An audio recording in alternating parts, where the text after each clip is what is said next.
a nivel infrahepático, a nivel retrohepático y a nivel suprahepático. La cava tiene estas porciones.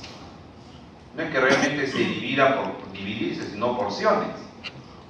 Infrarrenal, suprarrenal, que es infrahepática, retrohepática y suprahepática.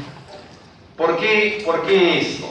Porque lo que más ustedes se deben acordar es si uno puede ligar por un accidente a la vena cava inferior debajo de las venas renales o por encima de las venas renales. Si uno liga la cava por encima de las venas renales, van a complicarse más cosas, sobre todo la parte renal. El paciente no va a evolucionar bien. Que si uno ligara por debajo de las venas renales, se restablece el circuito venoso por el sistema ácidos. ¿Cómo así? Esta vena infrarrenal, a nivel entre L5, que es el origen, y L2, que es donde llegan las venas renales, para terminar en la vena cava. Miren las venas que van a llegar a la cava a este nivel. Tienen, por ejemplo, las venas iliolumbares, que se unen con estas venas lumbares. El destino de las venas lumbares son dos. O terminan en la cava y por el otro lado forman un tronco común, el tronco lumbar ascendente. Ya en tórax ustedes han visto cómo se forma la vena ácidos mayor y la vena hemiácidos inferior o menor, donde en las dos participa el tronco venoso lumbar ascendente. Pues este tronco lumbar ascendente va a ingresar por el hiato aórtico a unirse con la vena subcostal y formar en el lado izquierdo a la ácidos menor y en el lado derecho a la ácidos mayor. Entonces, si uno liga por alguna emergencia a la cava debajo de las renales, se va a restablecer el drenaje venoso vía tronco lumbar ascendente, ácidos, ya sabemos dónde terminan los ácidos. Al final todos los ácidos terminan en el ácidos mayor, cava superior. Por lo tanto, se tiende un circuito alternativo del drenaje venoso ante una ligadura, ejemplo, ligadura de la vena cava inferior debajo de las renales. Si es por encima de las renales, ya les dije de que no va a ir bien el paciente. Los problemas que va a tener es a nivel renal. Miren, esto es una disección de un cadáver que recién falleció, como entrenamiento de disección hepática. Miren la llegada de la vena gonadal derecha a la cava. Y esto sí es de una foto de acá también de una de las mesas, la cava y ya la llegada de la vena gonadal derecha. Las venas gonadales derechas, espermática u ovárica, terminan en la cava. Veremos cómo la izquierda termina en la renal izquierda. Entonces, por encima, la cava inferior, por encima de las venas renales, guarda relación con el hígado, es decir, infrahepática, retrohepática. Recuerden que el elemento más importante de fijación del hígado es la cava inferior. Y las venas suprahepáticas, derecha, media y izquierda, que están drenando en la cava. Es el medio de fijación más importante que tiene el hígado, la vena cava inferior retrohepática. Esta vena cava inferior retrohepática se va a ver cuando uno corte el ligamento coronario del hígado y esté llevando el hígado hacia el lado izquierdo para exponer a la cava. Entonces, aquí se está cortando el ligamento coronario, que es el ligamento más importante que tiene el hígado como elemento de fijación. Repito, ligamento más importante, pero no es el más importante que la cava. De tal manera que llevando el hígado hacia la línea media, ya se va a tener expuesta la cava retrohepática. Y se va a ver cómo el ligamento coronario, que tiene una hoja superior y una hoja inferior, sobre todo la hoja inferior, cómo va a pasar delante de la cava. O sea que el ligamento coronario, sobre todo la hoja inferior, está delante de la cava. Y ya en ese mismo cadáver reciente, la disección, la separación de la cava de la cara posterior del hígado, que está unido al hígado por este ligamento cabo hepático. Lo que se está cortando aquí es el ligamento cabo hepático, que tiene el nombre de este japonés, que es el que ha contribuido en la anatomía funcional últimamente a este ligamento cabo hepático, medio de fijación del hígado hacia la cava. Y después tenemos a la cava ya retrohepática y suprahepática. En realidad es casi intrahepática en muchos casos. No es que la cava esté pasando solo detrás del hígado, sino hemos visto en las disecciones cómo la cava se mete al hígado, tanto a nivel del segmento 1 como cuando está terminando. Y ahí va a recibir a las venas hepáticas, que por lo general son 3 venas hepáticas. Este es un trabajo que lamentablemente no se terminó de hace algunos años. Queríamos demostrar cuántas venas hepáticas terminaban en la cava y hemos encontrado hasta 5 venas hepáticas. Lo que pasa que la izquierda no recibía directamente al segmento 2, segmento 3, sino que terminaba directamente estos segmentos en la cava. Esperemos que alguna vez lo terminemos y se pueda publicar. Entonces, todas las venas que terminan en la cava, que va a recibir la vena cava inferior, tendremos pues también, si lo queremos dividir como venas parietales, venas viscerales. Miren, la testicular u ovárica derecha, ya se los demostré en un cadáver cómo termina hacia el borde derecho de la cava. Las venas renales, ¿no? La suprarrenal derecha a la cava, la diafragmática inferior a la cava directamente, como las 3 venas hepáticas recibiendo a la cava, y conocido ya muy bien que el segmento 1 del hígado termina con 2, 3 venas a la cava directamente. Recuerden que el segmento 1 es el único segmento que no drena por las vías venas suprahepáticas. Es la que directamente va a terminar en la cava. Las venas lumbares también hacia la parte posterior de la cava. La cava tiene mucha relación. Si uno quiere ver las relaciones anteriores de la cava, lo habrán ya visto esto en la maniobra de Kocher, que es la movilización del duodeno, que es retroperitoneal, que se corta el peritoneo y se decola, se diseca por la fascia de coalescencia de Treitz para poder observar la cara posterior del duodeno y la cara posterior del páncreas. Y cuando se está haciendo esta maniobra, se expone completamente toda la cava, por lo menos de este sector. Se expone a la vena, al pedículo renal derecho. Se expone el borde medial del riñón derecho, que son relaciones del duodeno, pero como la clase es de la vena cava inferior, pues está relacionado la cara posterior del duodeno y la cabeza del páncreas. Y el colédoco retropancreático, intrapancreático.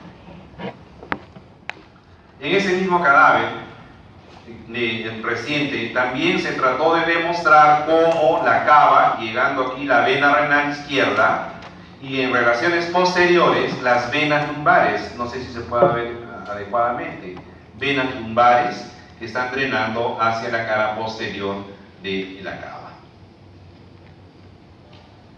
Hacia la parte inferior, la cava guarda relación con la cadena simpática del lado derecho. Para que ustedes disequen la cadena simpática del lado derecho, tienen que movilizar la cava, si no, no la van a ver.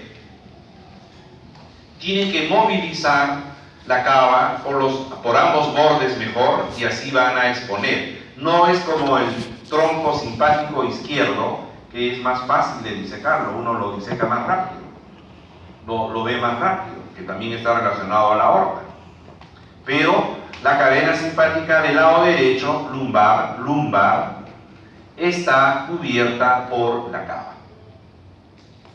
Entonces, del espacio retroperitoneal estamos viendo la aorta, la cava, y otro elemento de la zona 1, de la zona media, es la cisterna del Kilo o la cisterna de Pequet.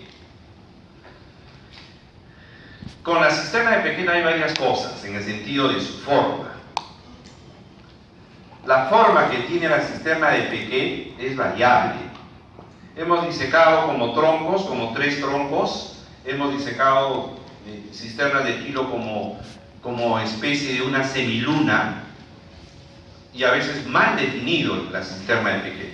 Bueno, su ubicación también puede variar un poco. Lo que sí es que siempre está a la altura de la segunda lumbar. Hemos disecado cisternas de Pequet, y por eso lo pongo así, posterior y hacia el lado derecho de la aorta. Y también hemos disecado cisternas de Pequet cubiertos por el pilar derecho del diafragma. Hemos tenido que cortar el pilar derecho del diafragma para exponer la cisterna del Kilo. Y la formación, ¿cómo se forma esta cisterna de Pequet, cisterna del Kilo? Porque recibe la linfa de los miembros inferiores, recibe la linfa de la pelvis, del abdomen, de la zona lumbar. Por lo tanto, hay troncos lumbares, tronco intestinal o mesentérico y el tronco pélvico. De esta manera, a nivel ya de L1, en el borde de L2 y L1, el origen del conducto torácico, el conducto linfático más grande de todo el organismo, que para llegar al ángulo de Pirogoff del lado izquierdo, tiene que cruzar el hiato aórtico, mediastino posterior, hasta D7 a la derecha del esófago, entre D7 y D5 detrás del esófago, y de D5 para arriba al lado izquierdo del esófago, llevando toda la linfa hacia el ángulo yugulo-subclavio del lado izquierdo. Esta es una de las fotos que hemos disecado la cisterna de Pequet. Aquí está la aorta, este es el conducto torácico, y miren, los troncos, más o menos semejando a esto. Los troncos mesentéricos, troncos lumbares. Acá lo he agrandado un poquito más para ver cómo se originan. No he podido encontrar las fotos de que la cisterna de Pequet tiene la forma de una semiluna, que también lo hemos visto así. Probablemente se diseque de esa manera. Otros elementos de la zona media, los pilares del diafragma. Recuerden que el músculo diafragma tiene 3 tipos de fascículos, van a originarse de 3 niveles que confluyen en la porción tendinosa del diafragma, y en caso de los fascículos lumbares, entre ellos los 2 pilares del diafragma. Lo único que quiero recalcar aquí es que el pilar derecho y el pilar izquierdo forman el hiato aórtico, que el pilar derecho del diafragma tiene 2 tipos de fascículos. Estos 2 fascículos forman el hiato esofágico. No es que el pilar derecho e izquierdo forme el hiato esofágico, solo lo forma el pilar derecho, los 2 fascículos del pilar derecho. En la disección se ve la porción tendinosa de los 2 pilares, tendón, lo que está llegando a la cara anterior de la columna lumbar, cuerpo vertebral, disco intervertebral, desde el caso del lado derecho de L1 a L4 y el lado izquierdo tan solo hasta el nivel de L3.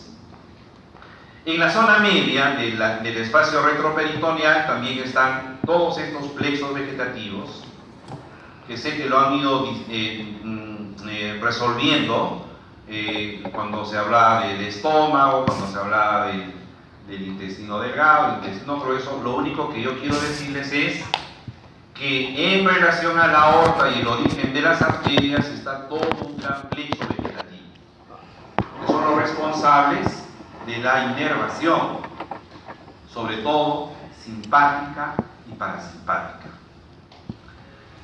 Es sabido que el tronco celíaco, el plexo celíaco tiene dos ganglios semilunares, que al derecho le llega el nervio, el rama del vago, el nervio frénico izquierdo, el frénico derecho, etc.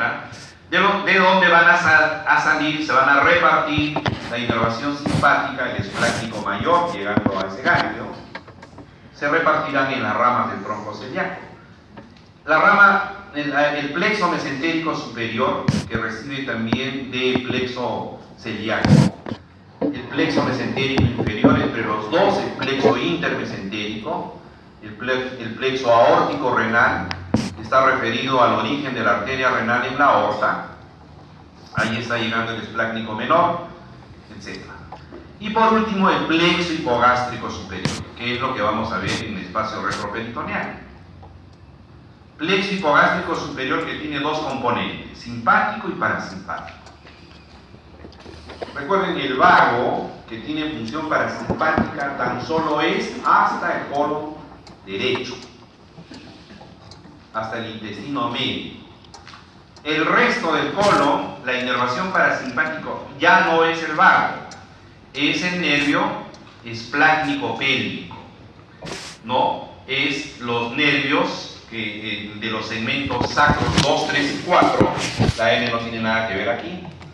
De los segmentos sacros 2, 3 y 4 sale el parasimpático sacro, que es el nervio esplácnico pélvico, que es el que va a inervar parasimpáticamente a las vísceras de la cavidad pelviana a través del plexo hipogástrico inferior, y va a mandar ramas para la formación del plexo hipogástrico superior. Este nervio esplácnico pélvico es el que inerva desde el punto de vista parasimpático al colon izquierdo, sigmoides, colon descendente, etc. Y el componente simpático viene desde el esplácnico mayor, ramas de T10, 11, 12, el esplácnico inferior, y L1 y L2, que es la cadena simpática lumbar. Cadena simpática lumbar. Todo eso con respecto a la zona 1. A la zona 2, laterales del espacio retroperitoneal, los riñones. ¿No? Vamos a describir a los riñones. En primer lugar, los elementos de fijación que tienen ambos riñones. Lo voy a describir de manera muy concreta, lo que se llama la celda renal. Primero, aquí está el peritoneo parietal, que está determinando el espacio retroperitoneal. Miren cómo aquí el peritoneo se va a cubrir la pared posterior del abdomen para determinar el espacio retroperitoneal. De línea verde es la fascia endoabdominal o fascia transversalis. La fascia endoabdominal o la fascia transversalis va a originar a la fascia renal. Esta es la fascia renal. La fascia renal tiene dos hojas. Una hoja anterior que va delante del riñón, de la cava y la aorta, y una hoja posterior que va a estar relacionado a la fascia transversalis y a los músculos de la pared posterior, se llama la fascia de Zuckerberg.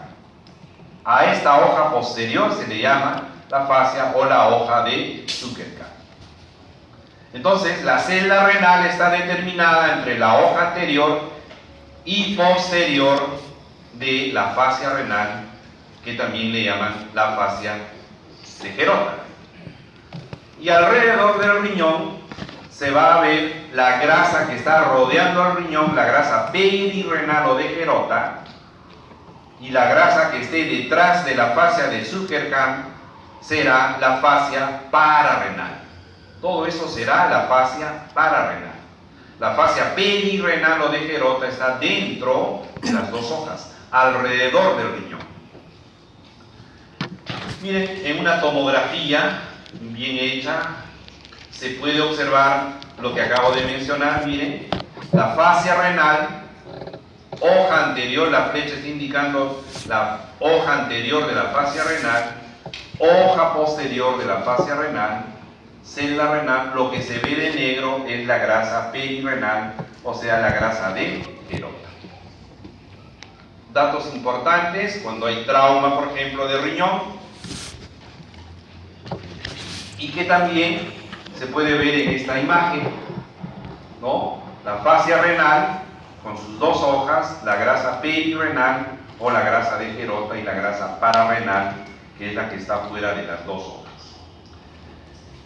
Más o menos son promedios de cuánto mide un riñón. La regla es 3, 6, 12. 3, el doble 6, el doble 12, para que se puedan acordar. Más o menos pesa un promedio de 150 gramos en el hombre, 135 en la mujer. En la morfología externa vamos a tener una cara anterior que es plana en relación al peritoneo y a la fascia, a la hoja anterior de la fascia renal, y una cara posterior que más bien será algo más convexo que la cara anterior. Los bordes, el borde externo o lateral, que es completamente convexo, el borde medial, que es el lugar donde está el ilio renal, es un espacio en realidad que tiene un labio anterior, un labio posterior, un borde superior y un borde inferior, determinando así el ilio, donde va a ingresar el pedículo renal. Cara anterior, cara posterior. Está relacionado los pedículos renales con respecto a la línea transpilórica, ya que el riñón derecho, que es algo más descendido, el riñón izquierdo algo más superior, que es donde la línea transpilórica que pasa por L1 corta exactamente el ilio renal izquierdo, más no el ilio renal derecho.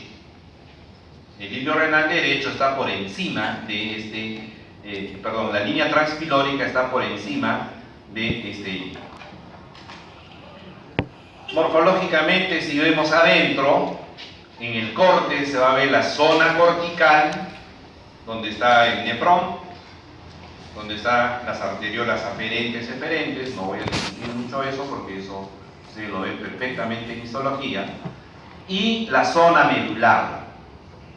La zona medular, donde se va a ubicar a los lóbulos renales. Las pirámides renales son los lóbulos renales, que tiene una base hacia la corteza, que es una base más amplia, como un triángulo casi. El vértice está hacia la papila renal. Luego vamos a tener entre lóbulo y lóbulo las columnas renales, clásicamente llamado las columnas de Bertin, columnas renales mejor. Y luego tenemos al seno renal. Dentro de la zona medular, el seno renal, que contiene a los cálices menores, entre 3 a 4 cálices menores formando un cálice mayor. 3 cálices mayores formarán a la pelvis renal. Todo esto dentro de lo que es el seno renal. La papila, ya muy relacionado a los cálices menores, donde ya la orina empieza a gotear saliendo hacia los cálices menores, cálices mayores, pelvis renal, y además la división de la arteria renal, las arterias segmentarias, que es más o menos en la zona medular cómo se está formando el sistema pielocaliciano. Los uréteres, que van a originarse a nivel de la pelvis, ¿no? Un promedio, algunos dicen de 25 o 30 centímetros, tiene una porción abdominal, tiene una porción a nivel ilíaca, tiene una porción propiamente pélvica, hasta que llegue a la cara posterior de la vejiga, terminando en la cara posterior intramural de la vejiga. A lo largo, los uréteres van a recibir sangre de diferentes arterias.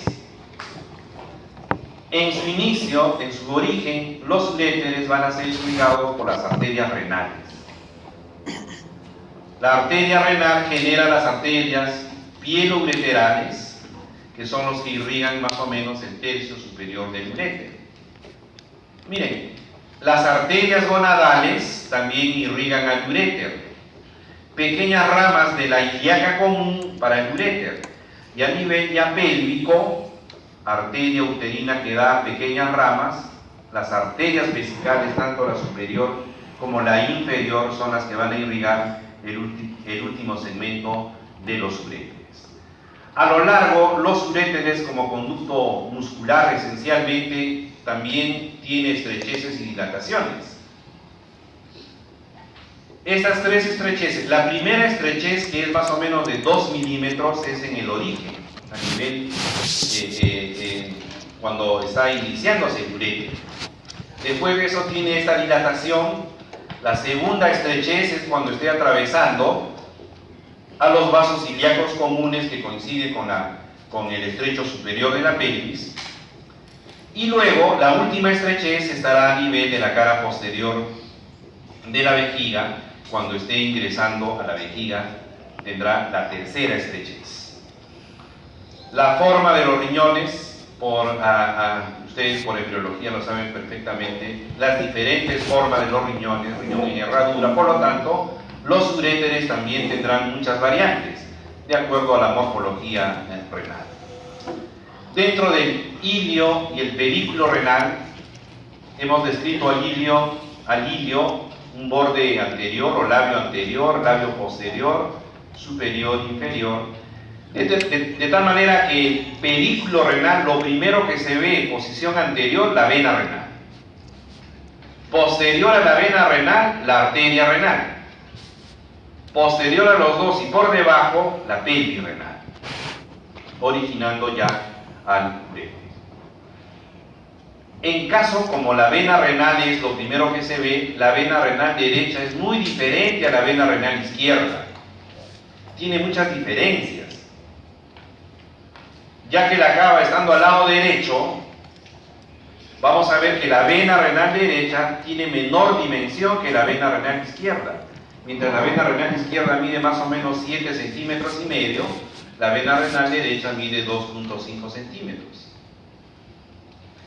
Con la maniobra de Kocher, al hacer la maniobra de Kocher, vimos cómo el duodeno tenía relación con el pedículo renal derecho, o sea, con la vena renal derecha, y la cabeza del páncreas. Que es lo que habíamos mencionado antes. La vena renal izquierda, en cambio, miren, siempre delante de la arteria, la vena renal izquierda delante de la aorta propiamente, tiene mayor longitud que la vena renal izquierda, mide más o menos 7.5 centímetros.